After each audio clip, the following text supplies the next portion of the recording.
Okay, what's the 80-20 approach, fastest way to get really good at copywriting? This is really cool. Thanks for doing this. No problem. You're welcome, and I actually enjoy doing this. The problem with the question itself is the fact that you can't become really good really fast. The more time you put in, the better you will become. Great copywriters didn't just become great copywriters because they picked it up and started studying it this summer. You're talking about going up against people who have a great knowledge of sales and gift of gab and all of that other kind of stuff. There's a lot that can go into becoming a good copywriter, including understanding psychology, empathy, etc. So I can only answer the question on two ends of the spectrum. How can I write some pretty good copy very fast, or how do I learn to become a really great copywriter? So I'll answer both of them. How to write really good copy really fast? There's a lot of cool techniques, and I mentioned one in a course in another video that I just recorded a few moments ago, which is on this page. You can go ahead and watch that first video and get the answer for that. So I'm going to give you a different one now to provide you more value. Okay, and this is a great technique that I actually learned from Jay Abraham. I don't know that he's the one who pioneered it, but at least he's the one who taught me, so I'm going to give him credit for that. And let's take, for example, let's suppose that you're selling one of those sticks where you stick a tennis ball in it and you chuck it, and your dog goes and it chucks it further, and your dog goes and runs it and brings it back. I'm sure most of you have seen these in the parks or somewhere. And so what you would do to utilize this technique is you'd go to Amazon and you'd look up those tennis ball chuckers.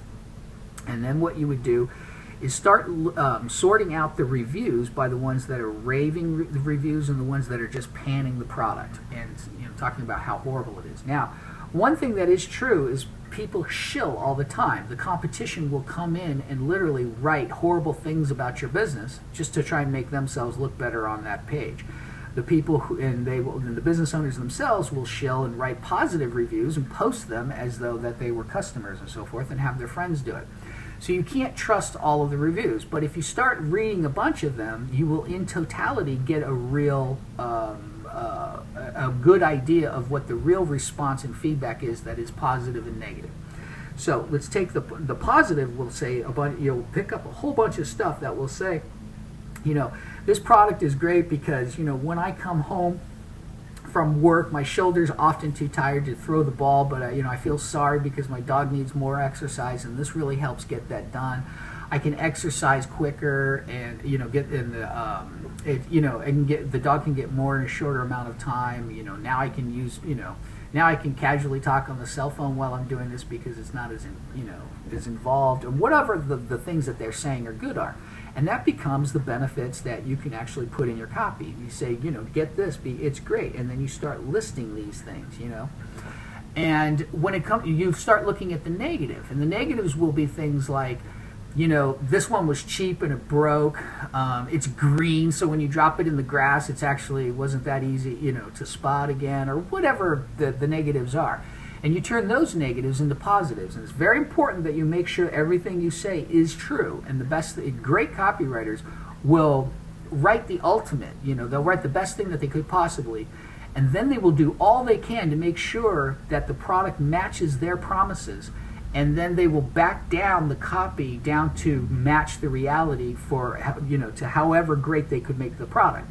So what you would do here is you would make sure that, hey, is this product being made in this process that makes these cheap ones like these other ones? Because if not, I want to be able to say that this isn't cheap and doesn't break like those other ones. So you still have to make sure everything is true. Don't just lie. But the point is, you would then take those negatives and say, and don't worry, this isn't like those other products, and you explain how it is exact opposite of that. You say, this one is high quality, so it won't break on you in less than a week. Plus, it's a nice day-glow orange so that you'll never worry about losing it. You can always find it. It's got this hook that lets you to hang it on in your closet door or on the door handle so that it's easy access for you to take to the park and stuff. So that is a great technique for writing some pretty good copy really quickly. Okay, that being done, let's talk about how to become a really good copywriter. Becoming a really good copywriter is not something that's fast. As I said, you put in time and a lot of energy. People, like to complain that this copywriter is getting all this money. He only spent 2 hours working. That's an inaccurate statement. It's like a doctor. A doctor, you're not paying a doctor because he spent 5 minutes, came in and took some scissors and snipped off something, a mole.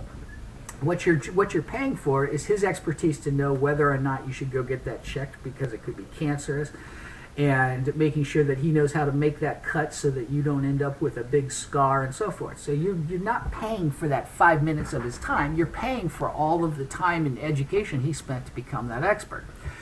And copywriters work with copywriting, it's the same way. So how do you get on the path to becoming a good copywriter? Well, this is the first site I'm going to drive you to. It's my father's. You probably know it if you know me. It's the GaryHalbertLetter.com. And what you want to do is definitely get on our announcement list and click this down here, because we put out content and we put out special stuff that we don't put on the site that you can only get when you're on that list. But the site, you don't need to sign up. The site is completely free. You can come over here and click on View the Newsletter Archive, and then here are all the different letters that my father wrote, and we have people who are contributing now to it as well.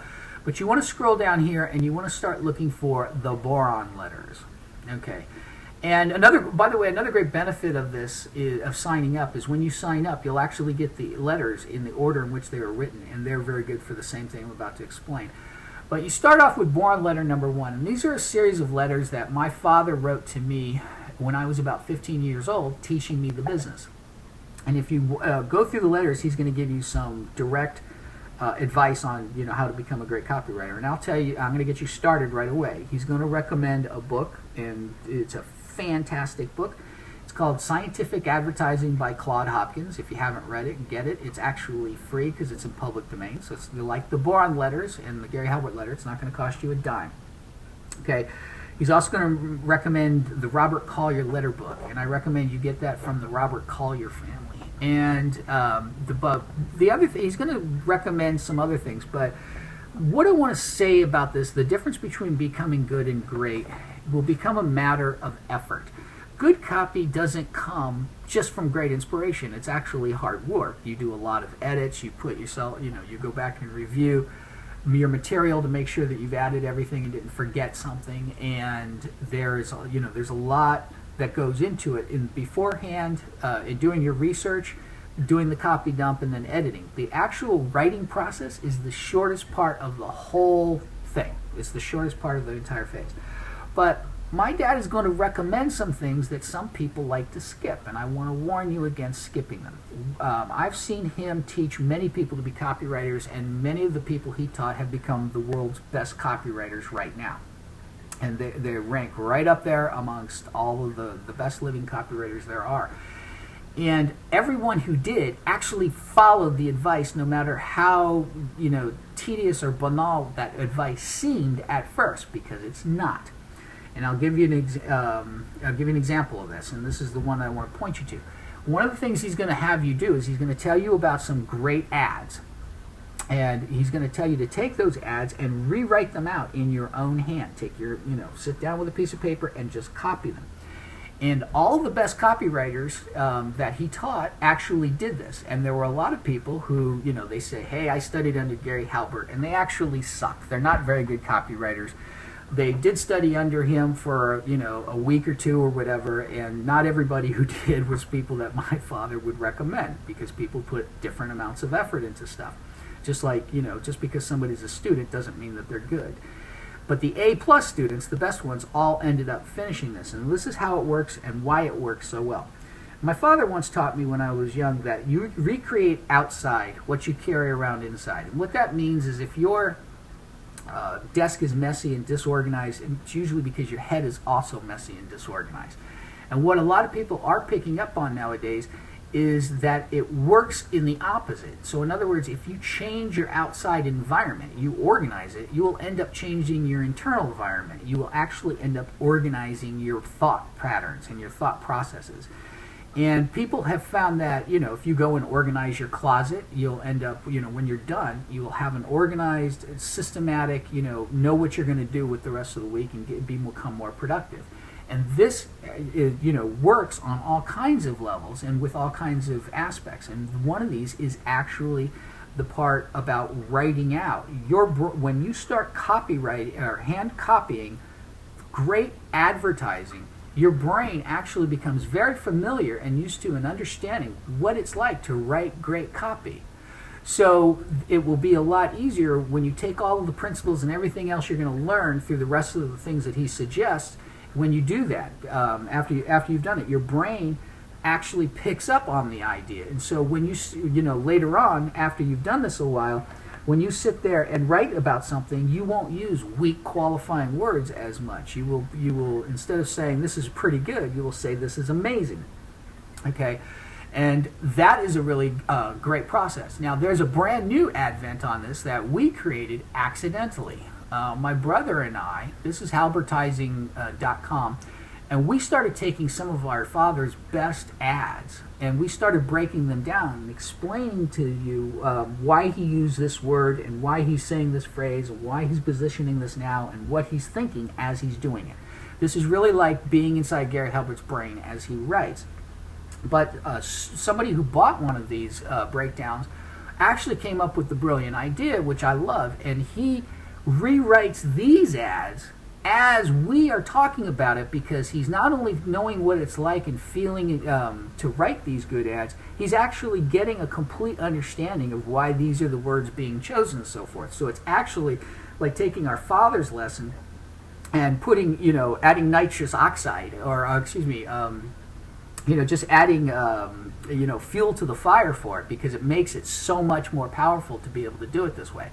So later on, I would suggest, in your career, grabbing a few of these ad breakdowns. We've done 3 so far, and they're fantastic for that. And I wasn't, you can tell from the other videos, this wasn't about pitching it, and this is, something that you'll probably do a little bit later on in the course of your learning process. But and by the way, you want to be on the list for the Gary Halbert letter, because and for Halbertizing, because when we come out with a new ad breakdown, we always offer at a price that that's much lower than what it's going to be after the introductory, because we do that to get it in people's hands, get feedback and testimonials and so forth, and also reward people for being fans and being long-term supporters. So, but you want to be on that list so that you can get them as soon as they come out, because then they're cheaper than getting them otherwise. Okay, so I think that answers that question. But when you start reading the Boron letters and going through all of this stuff, and by the way, a lot of the stuff on the ad, stuff that was added in blue, this is stuff that later on I wrote. And the reason I wrote it was kind of explain what I was thinking and kind of expand on the lessons that my father taught in here, because I not only know these lessons, I know the more advanced versions of these lessons as well. I always like to say I was my father's first full-time protege student. So I've been there for the majority of his marketing career. He stopped working for a living and working at a regular job the day before I was born. But I was just a kid. I wasn't really focused in on how this business works until I was 11 or 12.